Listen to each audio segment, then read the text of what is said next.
Good evening, everyone. Wow, that's much better than in the classroom. Thank you. I'm Naz Barma. I'm the director of the Scrivner Institute of Public Policy here at the University of Denver. Welcome. It's such a pleasure to have you here, and a pleasure in particular to have our two honored guests.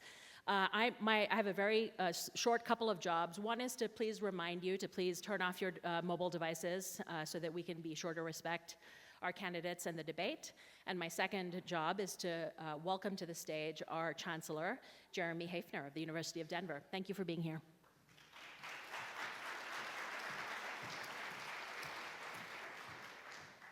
Well, thank you, Naz. And thank you all for joining us on what is going to be a very interesting and probably exciting debate between our two mayoral candidates. This is a special day for the University of Denver, and I have to show a little bit of incredible pride as Chancellor because our women student athletes of the women's lacrosse team beat North Carolina today, and they're headed to the Final Four! Woo! I can't tell you how excited I am and my wife. We're going there, and we're going to see them go all the way to the national championship. Okay, but turning to why you're all here, let's talk about the importance of this debate, because so much is on display tonight, and you'll see it in full glory here. One thing that is certainly on display is a very key principle of our democracy, civic engagement, listening to two candidates for an elected office. And your involvement, you're here listening to this, is part of the democratic process, so I couldn't be more proud of you joining us. But from my perspective, there's another real key feature of what's happening tonight, and that is diversity of ideas and civil discourse. Because right now, in our country, in our communities, we need to build more muscle strength in regards to these two important topics. And so it's a pleasure to host this debate as part of that effort that we're bringing to the University of Denver. It's part of our larger holistic approach to education that we're introducing across campus called the four-dimensional experience, where our students are developing advanced life skills in, of course, their intellectual journey, careers, wellness, and character exploration. And the ability to listen across differences, even those that make you uncomfortable, is at the heart of that character and wellness exploration. So I'm very delighted to be a part of hosting of this. I want to thank the sponsors and the people who have worked so hard to pull this off. And Mike and Kelly, we wish you the best. I'm looking forward to the conversation that you're going to have and modeling civil discourse for us. And now it's my great pleasure to introduce Dean Fritz Mayer of the Korbel School of International Studies. Fritz.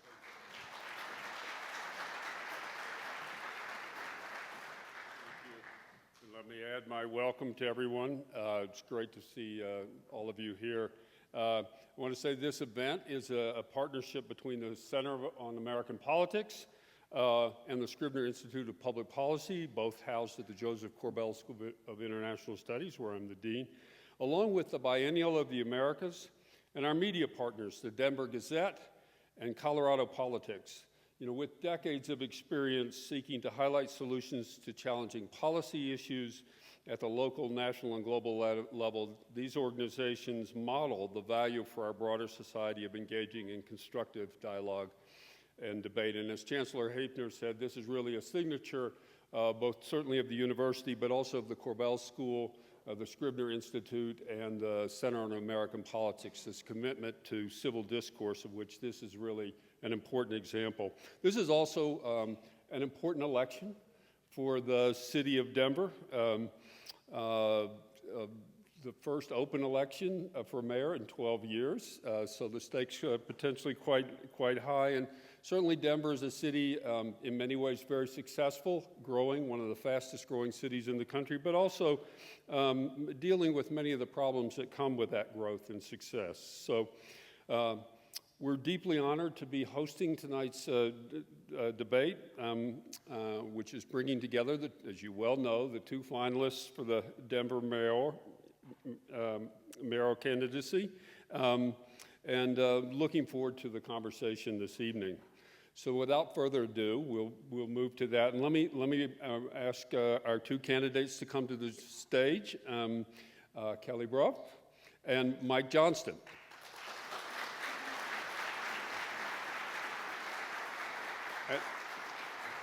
And let me also introduce our two moderators this evening, Dr. Seth Maskett, who's professor of political science here at the University of Denver and director of the Center on American Politics, and Luigi Del Puerto, editor of the Denver Gazette and Colorado Politics. Please come to the stage.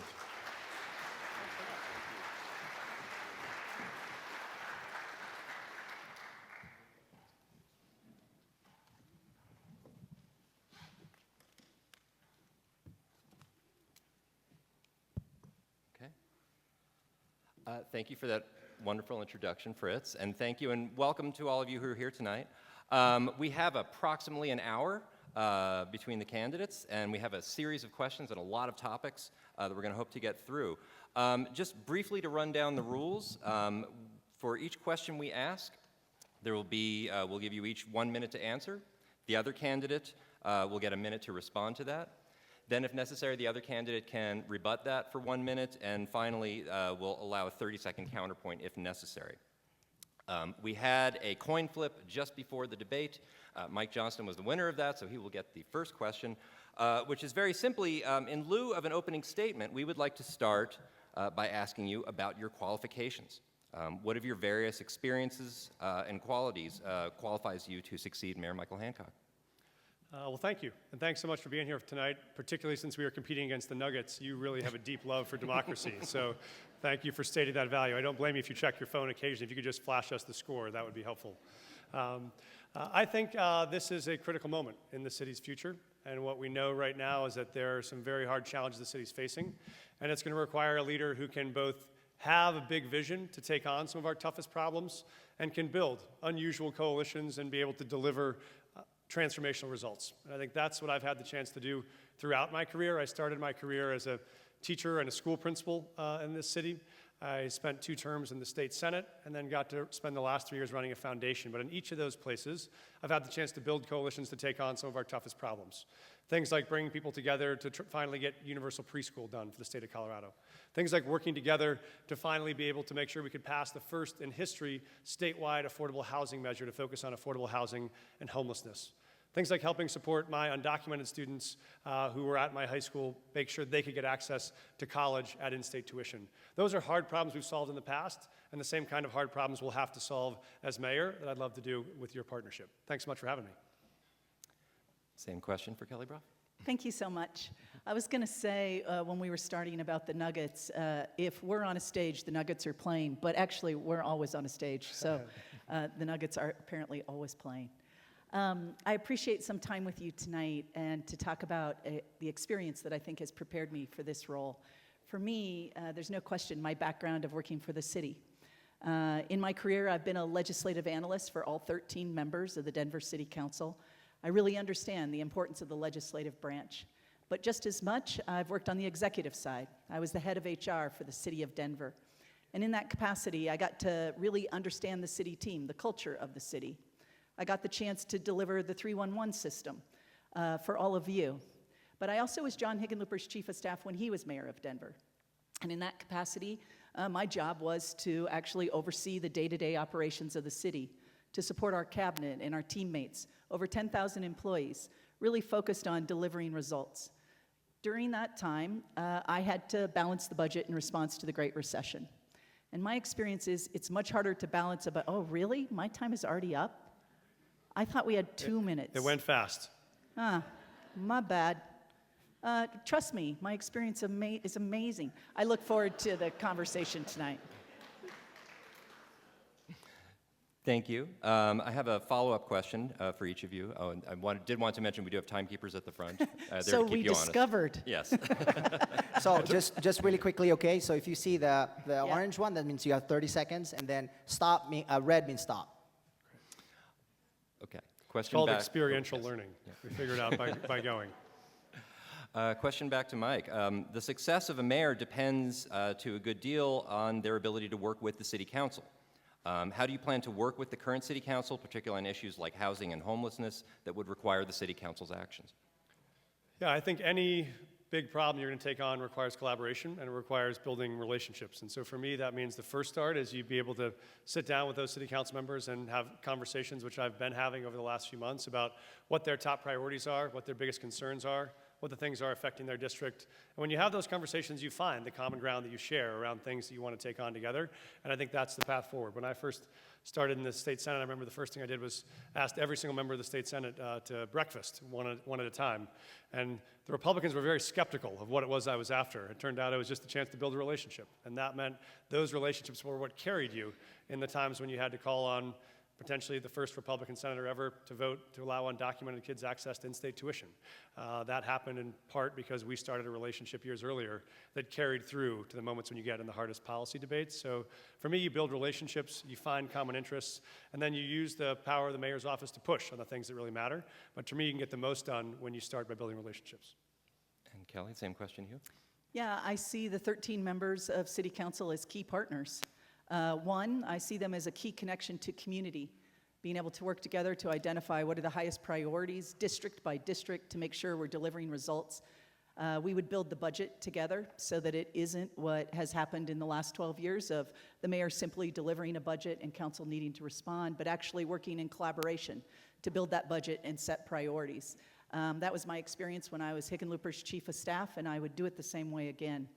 But to give you even more confidence, as you heard, I worked with council in the past. I've had 14 members of council, former and current, endorse me and my candidacy, acknowledging that strong, trusting, working relationship that we've had in our history and their confidence that we'd have it going forward.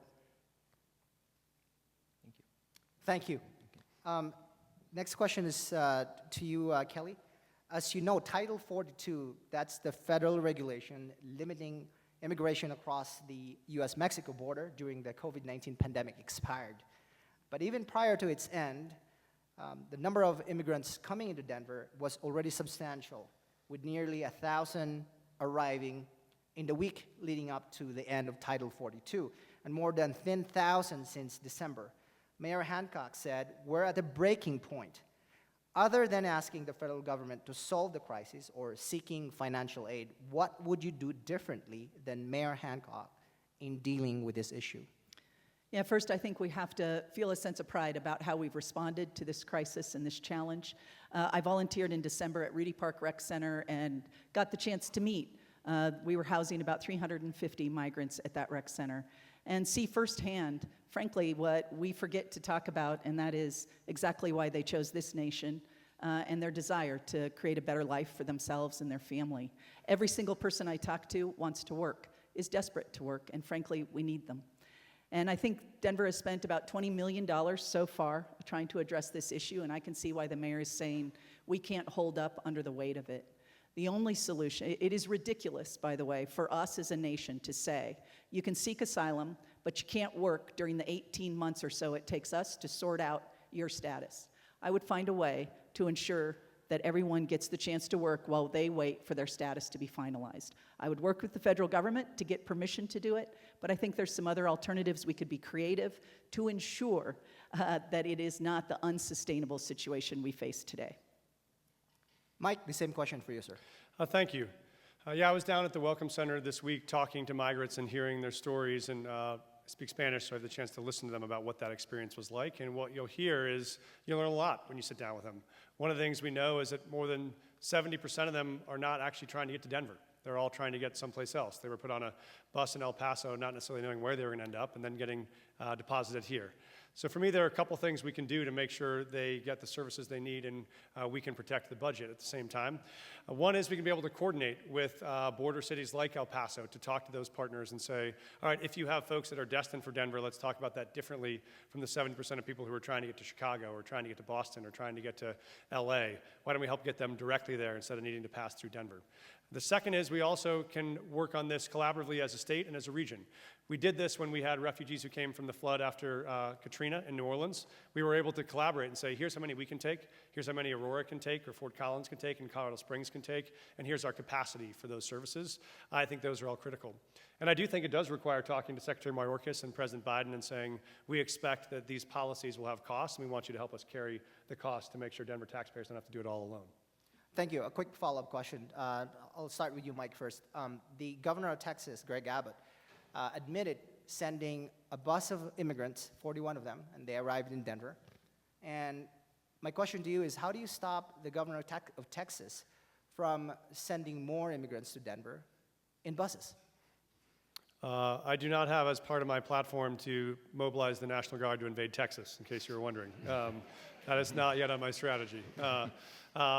But I think, we can't stop people that would rather play political games with humans' lives than actually help them get to successful services.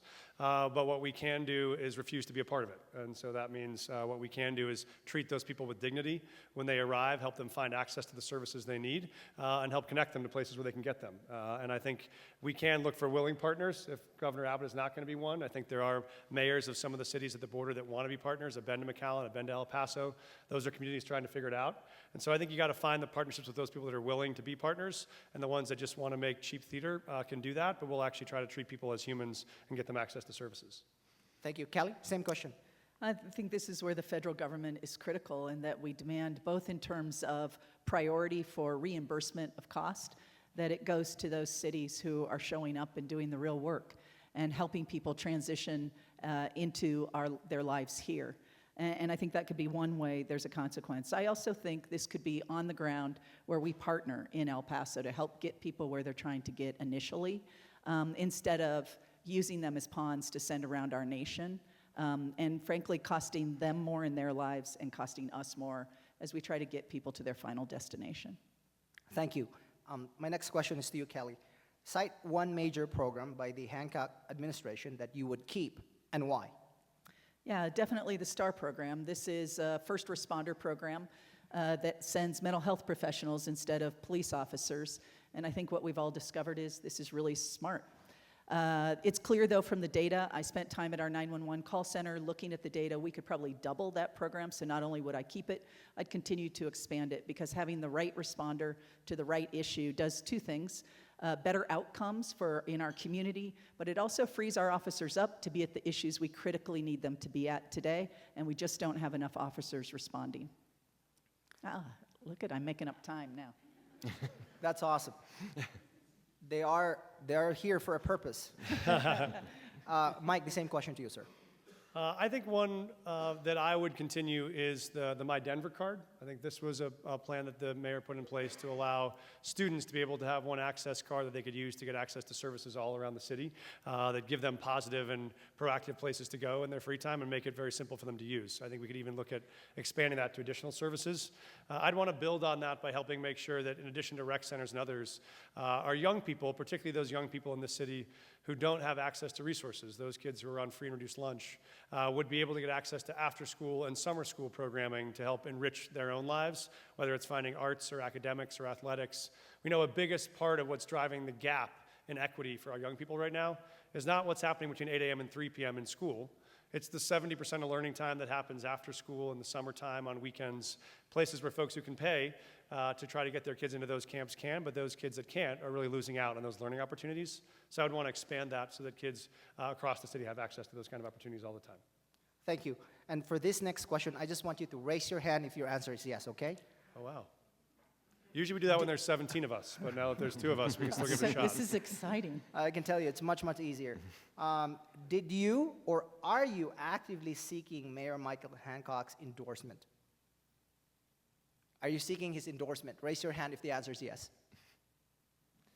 All right.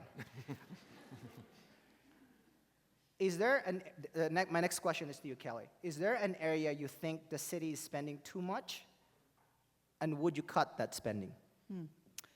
I don't have the answer yet if I would cut it, but the budget I would really will spend a great deal of time on is the host budget. This is our housing stability budget. It's just grown at a significant pace, and we all understand for good reason. It's about $254 million this year, $250 million. This is a budget that didn't even exist 10 years ago.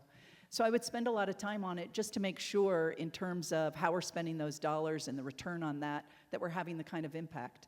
This money primarily goes to assist people who are unhoused in our city, And the reason I would spend so much time is today I'm worried about how much of that budget is one-time dollars only that came from ARPA or federal dollars, and making sure we're thinking about the distinction between how to spend those one-time dollars and the operating dollars that we need to continue to provide services long-term. Thank you. Mike, the same question. I agree that I think there are places where I would spend the money differently. I have said that all of the proposals I've brought out on this campaign are on my website with full policies and full budgets to show where we pay for them and where the money comes from, and to do that without increasing taxes, because I do think the taxpayers of Denver have been very generous on services for the city. We ought to be able to use those dollars more effectively. The one place I think of as an example of this is our current funding for homeless services, where one of the places we're spending money, I think, inefficiently, is that we're trying to provide services to folks who are living on the streets. But if you are coming to find someone to offer them mental health support, and you find them today, ask if they're interested in seeing a counselor, they say yes, you come back the next day with a counselor and they are not in that location, their tent's been swept, they've been moved, they're not in the same location. You spend a lot of time chasing people and not actually a lot of time providing services. That's why when we talk about homelessness, my plan is really about moving people to micro communities where they have safe, dignified, stable housing, and you have an address where people can find you. You can get an application for work that can send you mail back. You can be able to receive services on site that are both far more effective and also far more efficient. I'm sorry, I can't help but ask a follow-up question. I'll start with you, Mike, first. Why are you not seeking the current mayor's endorsement? Do you care to explain? Oh, I haven't asked him because I assume the sitting mayor is not going to engage in a current mayoral election. And so we've asked his advice, and we've met with him on issues to get counsel, and we've talked about the major challenges the city's facing, but I had assumed that he was going to stay neutral. Kelly, the same question.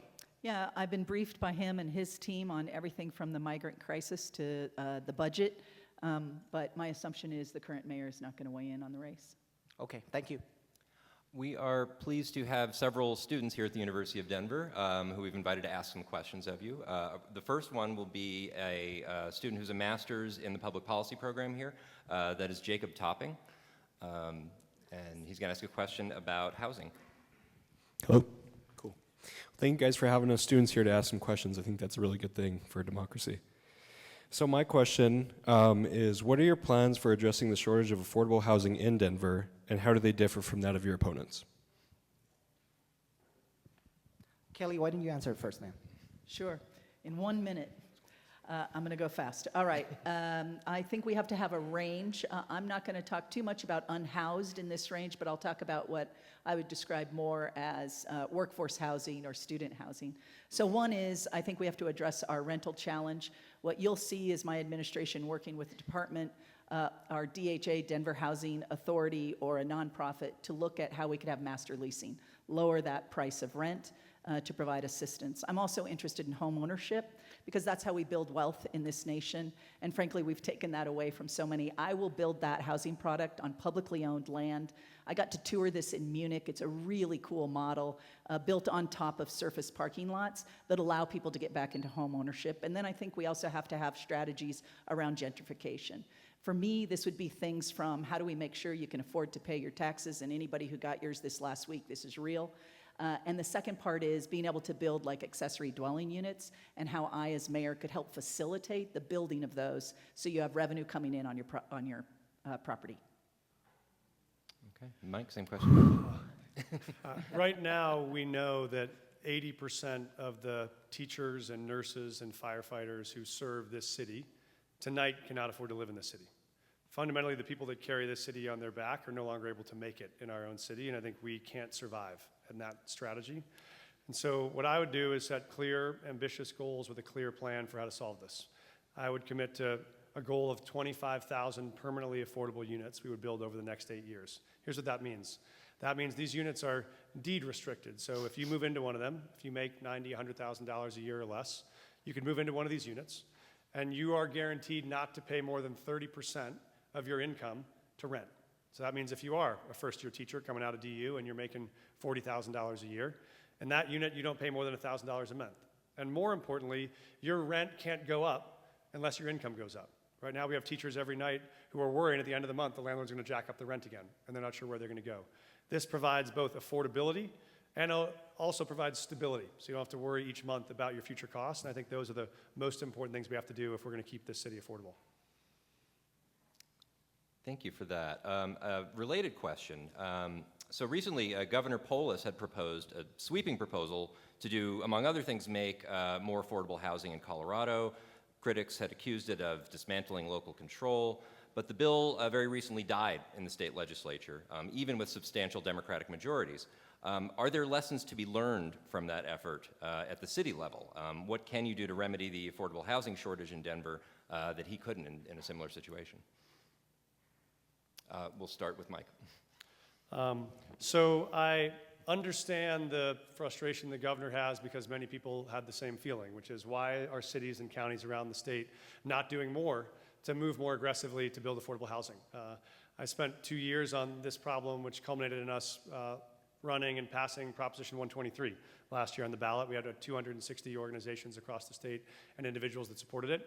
But what we found is you had to do a couple of things. One was you had to push cities and counties to move faster because right now the delay is sometimes the biggest enemy.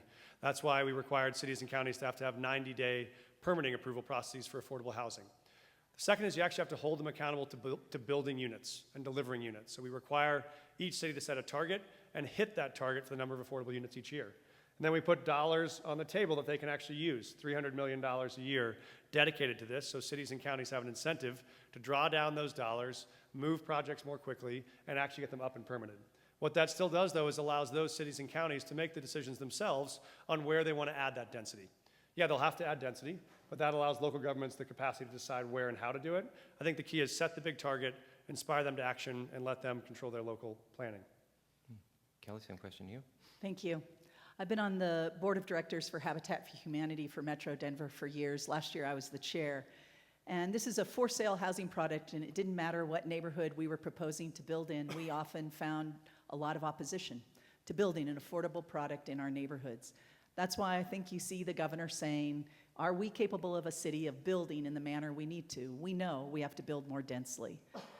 For me, I said, Mayor, give us a chance to prove to you we're capable of doing this as a city. And what we know is where we build really matters. And what I would focus on is that we build around those where we've made investments in our transit system. So those transit-oriented development, where we have those light rail stops, that's where we should really be focused on density. Those major bus routes, that's where we should focus on density, not just for affordability, but also to address our transportation issues, our climate issues, our water needs. And so I'm glad we get the chance to prove we're capable of doing this. I'll be asking for your help to deliver on the vision we know we need to deliver on for housing. And a follow-up question on that, we'll start with Kelly. A number of mayors, while this state-level proposal was working its way through the legislature, a number of mayors spoke up either for or against it. And I'm curious, had you been mayor of Denver at the time, would you have weighed in an opinion on this? Yeah, what I said is I'd work with this is an example of working with the city council. The primary role in Denver city government is your city council actually decides land use. It's their primary responsibility. I would have partnered with them to decide.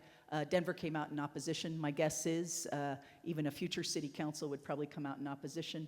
But I would also try to get us clear on our own goal, that we recognize we have to do this work and that we make a commitment to do it even if we opposed a bill like this. Mike, same question to you. Yes, I would, but I think actually the mayor needs to do more. Denver is the capital city. It's the largest city in the state. Every single piece of legislation that goes through the Capitol is likely to have the most dramatic impact on our city, which means I think as a mayor you want to be there proactively, sitting down with the governor, sitting down with the Speaker of the House, sitting down with the Senate President saying, here are the things we want to get done for Denver this year. Here's how we can work together with our delegation and others. And similarly, when there are things that have real negative impacts on us, to stand up early and say, this is going to be a real problem for Denver, we have to help fix it. You look at things like changes on legislation around auto theft statutes that made it lower charges for people to be able to steal cars, which had a huge impact here in Denver. You look at things like changes to the decriminalization of fentanyl, which had huge impacts on increasing fentanyl use in the city. Those are places where Denver is going to take the brunt of the impact of legislative change like that, and I think the best way to do it from my time in the state Senate is to be at the table early and have proactive ideas and suggestions to avoid that kind of conflict. Okay, thank you. Thank you. We have a student, Kenny Campbell, an undergraduate student here, who would like to ask a question about gang violence in Denver. Kenya?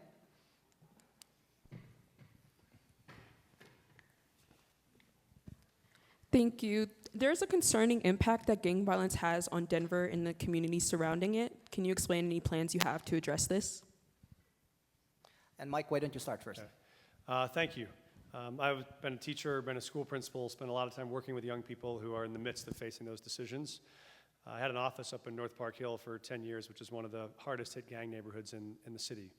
And what I found is the most powerful way to keep the gun out of the hands of a 17-year-old is help make sure that that 12-year-old finds his passion or purpose before he gets into that negative peer group. And so that means a lot of focus on prevention. It means making sure young people have access to the passions that drive them, whether it's athletics or academics or art or science or music. It also means that when we find young people who do get into trouble, when you see a 17-year-old who's been involved in a murder, we can almost always know that he or she was 2 or 3 years before involved in other charges that showed us the flags.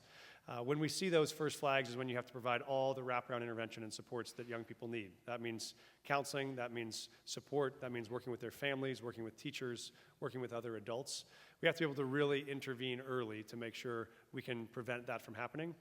And then it does mean when you get to that stage where there are significant challenges, I will have to address in my next question. It'll be a brain teaser. I feel 1 minute is getting shorter. Go ahead, Kelly. Jump in.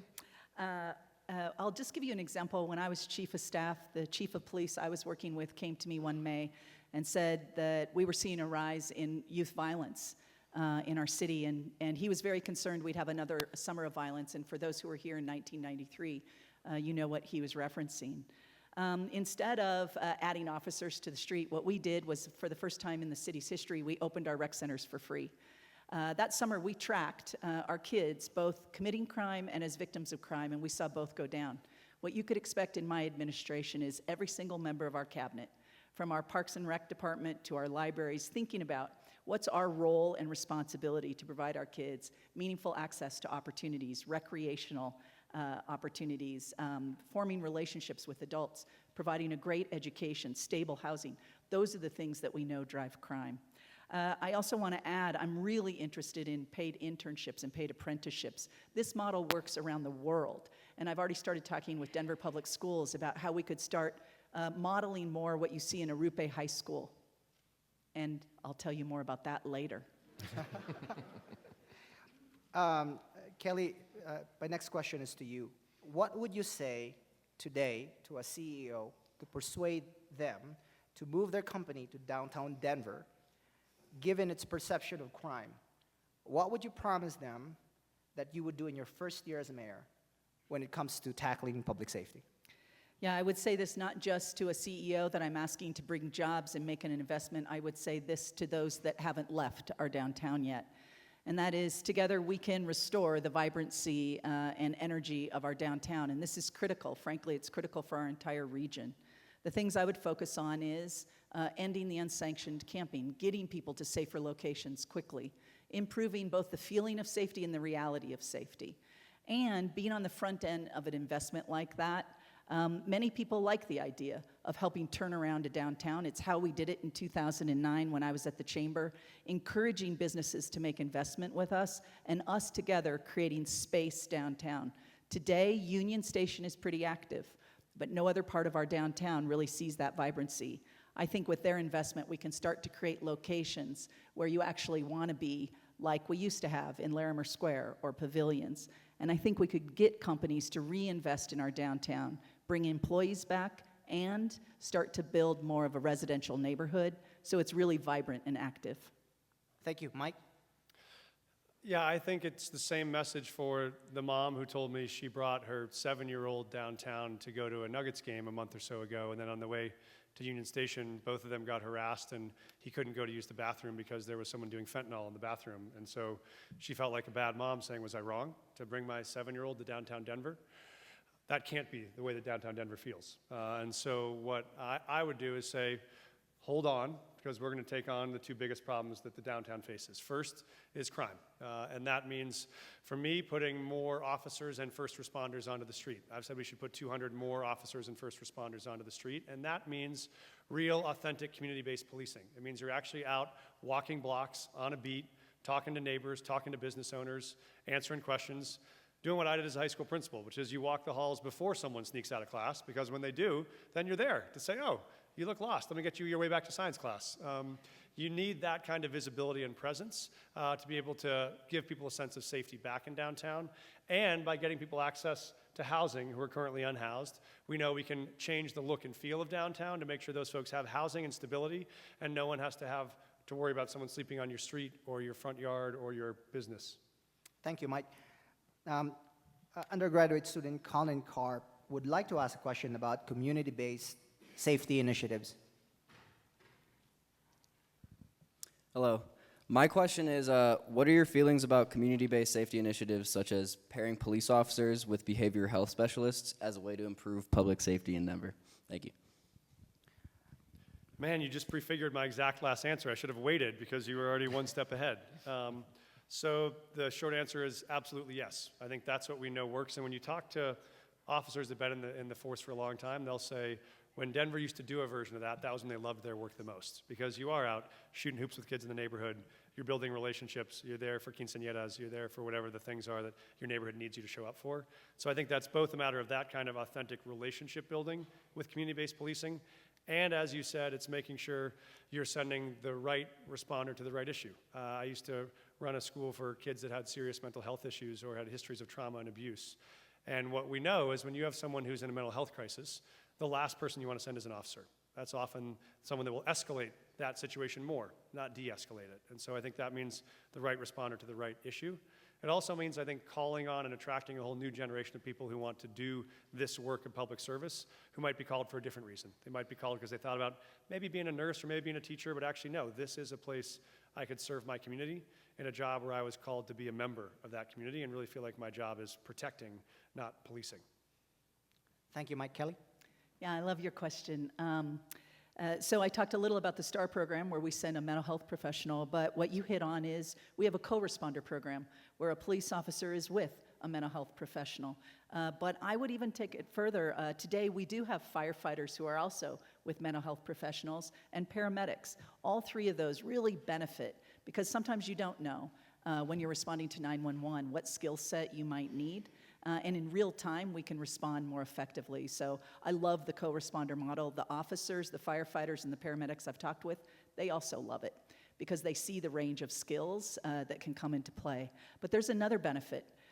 Both when they're together with those range of skills, they start learning from each other too and further developing those skills in themselves. And so I'm a huge believer in that kind of response, and you'd see an expansion in my administration. Thank you. A really quick follow-up question on the subject of public safety. As Denver's next mayor, what is your understanding of the current barriers to widespread use of naloxone, also known as Narcan? And what is your plan to address these barriers to prevent future deaths from fentanyl and opioid overdose? And Kelly, just really quickly, ma'am. Yeah, so one of the issues definitely that has come to my attention is this issue of not being able to buy it as freely or easily just as a resident.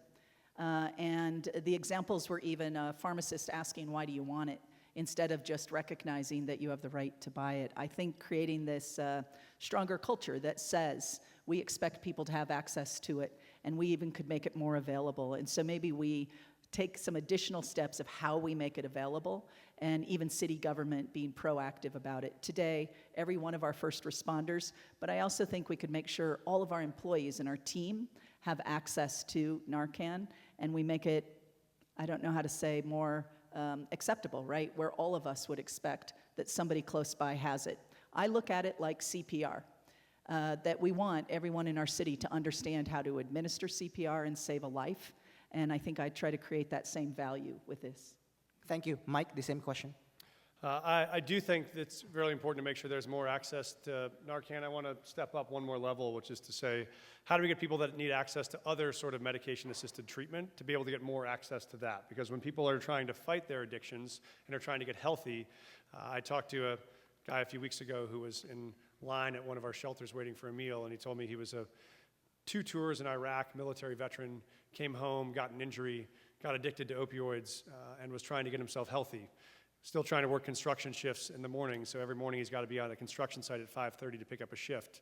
But he's also got to take a bus across town to get access to the methadone clinic where he gets his treatment. And every day he's got to make a choice. Either I can go to my clinic or I can go to the shift, but I can't do both. And that day, he wasn't feeling safe, he could stay clean, so he decided to go to the clinic, not to a shift. Many couldn't get a check. Many couldn't pay to stay in the hotel he'd been in for 11 months, and a two-tour and Iraq Army veteran in this country was back homeless again for another night because we were making just getting access to treatment and work at the same time so difficult. That's the pattern we have to reverse if we're going to help folks get their lives back together. Okay, thank you. So I'd like to mention one of our partner organizations for tonight, the Biennial of the Americas.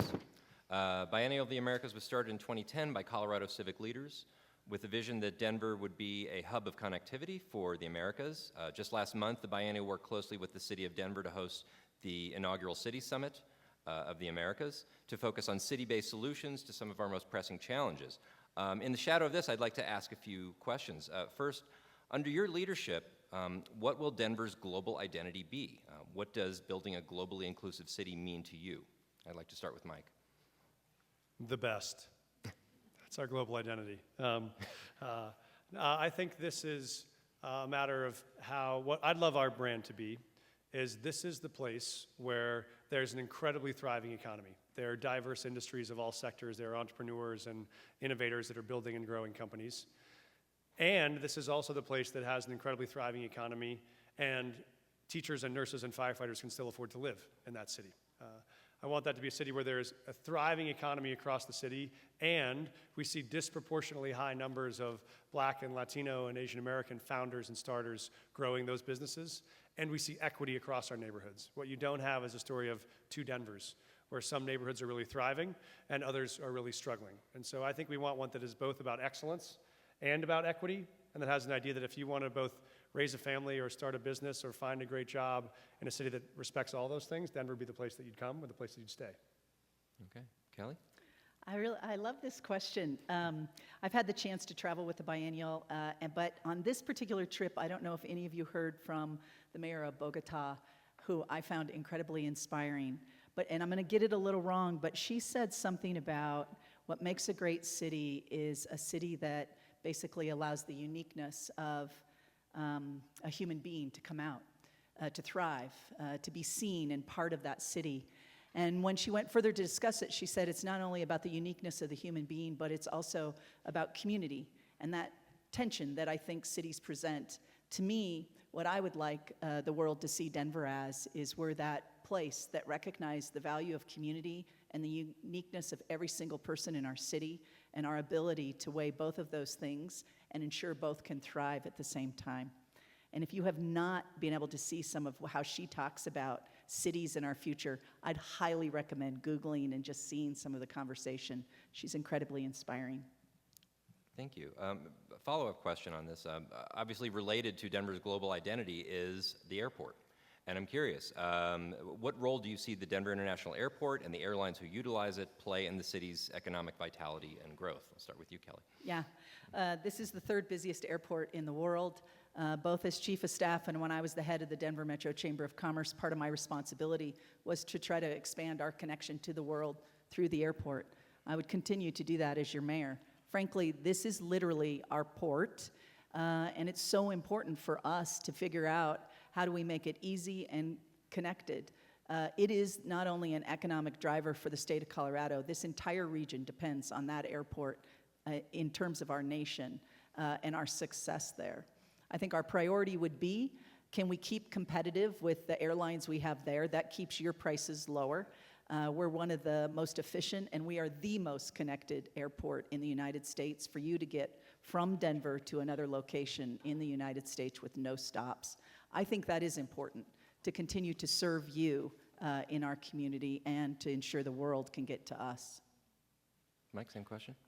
The airport is a symbol of Colorado, from the 54 peaks when you land to the fact that it is your first vision. And so I think that needs to match our vision.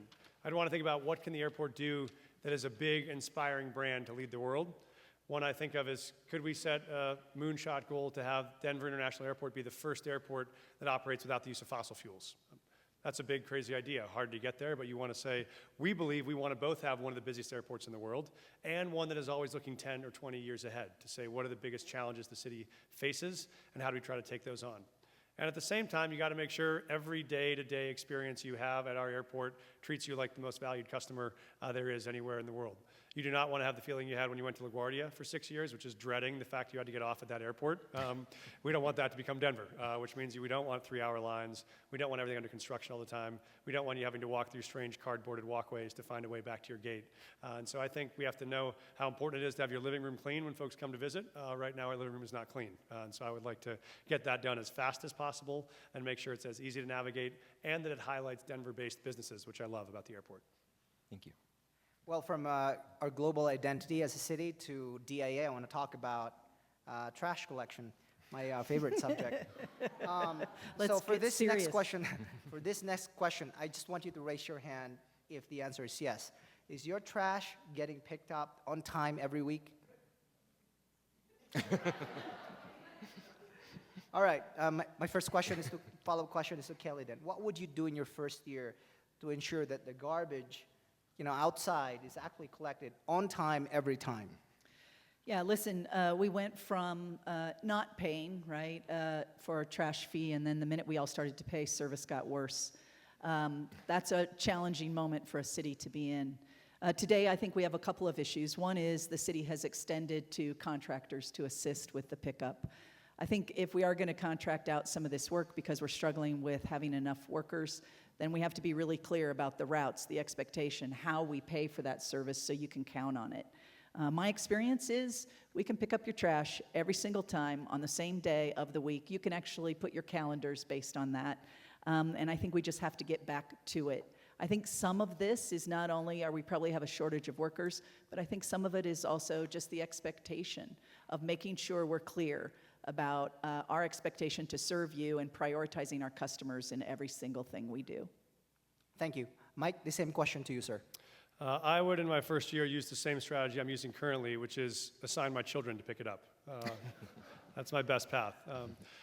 No, I think all joking aside, this is a good example of what it means to have a city that feels like it works for you, which is if we're going to go so far as to charge you more for your trash, we ought to then provide a better service in exchange for charging you more. I think too often people feel like when they're interacting with the city, it feels like a culture of no. It feels like all the things you want to get done and there's never a way to get to a yes. I think we want to reverse that to say, what are the things we could do to make it as easy as possible for you to use city services, as easy as possible for them to be driven towards providing you the services you expect and making sure they're convenient, they're efficient, they're on time. And for me, that's leadership that starts at the top. You got to set clear goals for all the people on your team. You have to have clear public dashboards that hold us all accountable to hitting that goal. In the same way that airlines have to publish on-time arrival, we should be able to publish clear data on garbage, on-time pickup, and make sure that if that's not being done, we have a strategy to improve it right away rather than having you pay the fees and not get the services. Thank you. Student Robin, and Robin, I'm going to mispronounce your last name, so I'm not even going to try, okay? Robin would like to ask a question about public transportation. Yes, hello, it's Bilodeau, it's French. I'm quite used to it, don't worry. So as a student, I rely on the light rail to get around the city, and often I have found it to be quite unreliable and often late. So I am wondering what, if any, plans you have to address that. Mike, go ahead, sir. Thank you, and this is a challenge we see across the city, and this is really important not just for your convenience of getting around. It is tremendously important as we think about our strategies around climate and how we try to reduce the number of single occupancy vehicles out on the street creating traffic and reduce the amount of carbon emissions. And so what we have is a sort of vicious cycle where people are using RTD less, it's less reliable and convenient, and then it's less safe, and then we use it less, then there are fewer routes, which make them less reliable. So I think we want to reverse that trend. So what I've proposed is partnering to work to make light rail and public transit free for commuters who are going to and from downtown with the partnership of EcoPasses, and for students, both K-12 and for higher ed, so they can try to get access to those services, and to seniors who we know also need to use public transit and don't often use it. What we know is there's a way to help share the costs across business and partners and the city to do this, but it also, a lot of these are fixed costs. That train's going to run whether you're on it or not, but we know if the more you're on it, the more riders we have, the more reliability we have, the more routes we can get, the more likely you are to use it more. So I want to first make it easier to access, and then as we get more riders, we can insist on more routes and more frequency. Thank you. Kelly? I usually commute on my bike, not during campaigns. And when I don't commute on my bike, I typically take RTD. And like you, I've had some frustration as well. I recently met with the general manager and some of the board members to talk about those issues. One, I think, is fares. I think it's a real barrier. If you're transit dependent, it's pretty expensive if you're buying it yourself. I like where they're heading, where we have one low-cost fee. One of my issues has always been for our small businesses, it's harder for them to negotiate the eco-pass. I'd like to see when a business buys that eco-pass, everybody pays the same very low rate for all their employees to increase ridership. We also know our shelter system needs to be adjusted. Today, when you have nowhere to go during the day, you're going to ride the train or try to find shelter. And so I think by adjusting our shelter system, it'll increase people's feeling of safety and to be back on. I also think our kids, including college students, should be riding for free. I want to create the behavior in our youngest population to get used to riding RTD. So for high school and college, I would ask RTD, let's make it free and have you riding buses and trains. Thank you. I'd like to turn to a question about environmental sustainability. We actually have another student here, Claire Yoki, who has a question for you. Hi.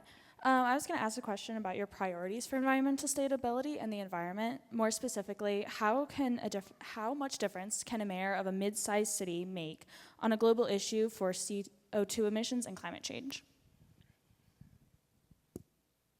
Oh, sorry, Kelly, we'll start with you. Thank you. I really appreciate this question. I think a big part of the impact is the leadership of not only being responsible for hitting our own goals of 100% reduction by 2040, but also bringing the region and the state with us and encouraging others. The things you could expect from me is to really focus on the reductions. There's two huge contributors to our greenhouse today.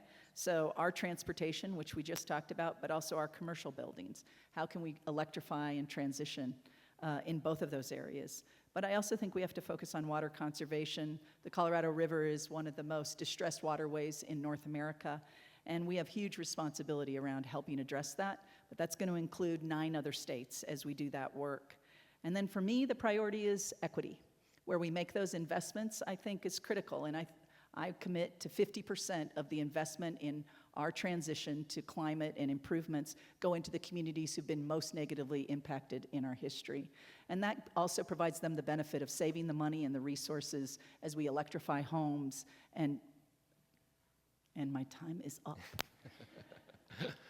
I think the mayor of a mid-sized city can have a massive impact, and particularly because in a time when we're not going to rely on our federal government to solve this or move fast enough, or maybe even our state government, it's going to be left to cities like us to show what's possible. So a couple of big ideas. Buildings and cars and partners.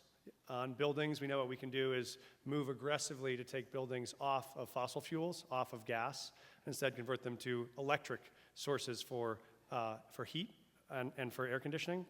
And that comes from an electric grid that is powered by wind and solar. So you get those as a renewable energy supply, not a fossil fuel one.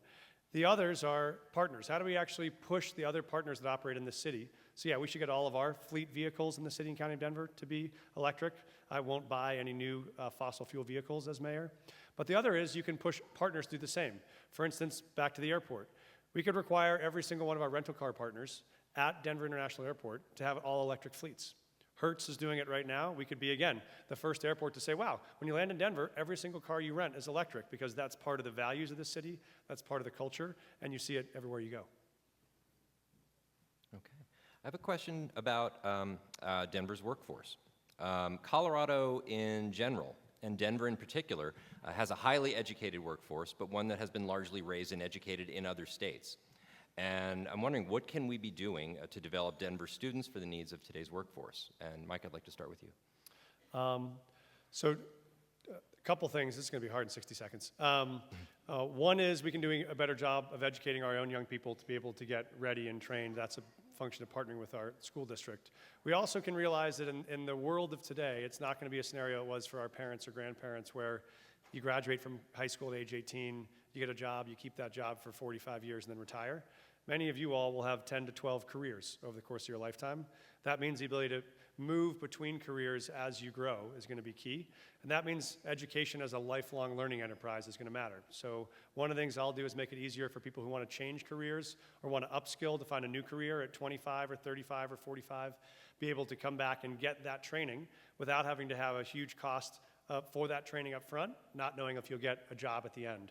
Our structure would be if you can get the training without paying any money up front, if you get placed into a job that pays a family wage, then we repay the cost of the training with the employers, businesses, the employees, and philanthropy together so that you have an incentive for folks to get access to training at every stage of their career. Okay, Kelly? Thank you. I got to be part of the team who, it took us 2 tries at the ballot, but we passed what's called the Prosperity Denver Fund. And this ensures every Denver public school kid who graduates has the chance to have assistance in going to college in the state of Colorado. Today, that fund is not fully utilized because we're not graduating enough of our kids who are looking at a post-secondary opportunity. So I would move down to partner with Denver Public Schools. And I had mentioned to you, I'm really interested in paid internships and apprenticeships, not just because it's really valuable for our kids, but about 10% of the jobs in the city and county of Denver today, the mayor can't fill. And so this is an opportunity for us to fill meaningful work, have kids working with us. I think this is healthy, bringing energy and challenging how we do our work, but also giving them an experience to career opportunities and seeing what they could do in their lives and increasing the likelihood that we get them to that starting line of graduation so they can think about those post-secondary opportunities. And in particular, 75% of our jobs in the state of Colorado require post-secondary. Require the most educated workforce in the nation. I think our own kids should have access to those jobs. Thank you. For this round, we're going to go to a lightning round. I'm going to give you 2 cards. One is red, and the other is green. I think we've done this before.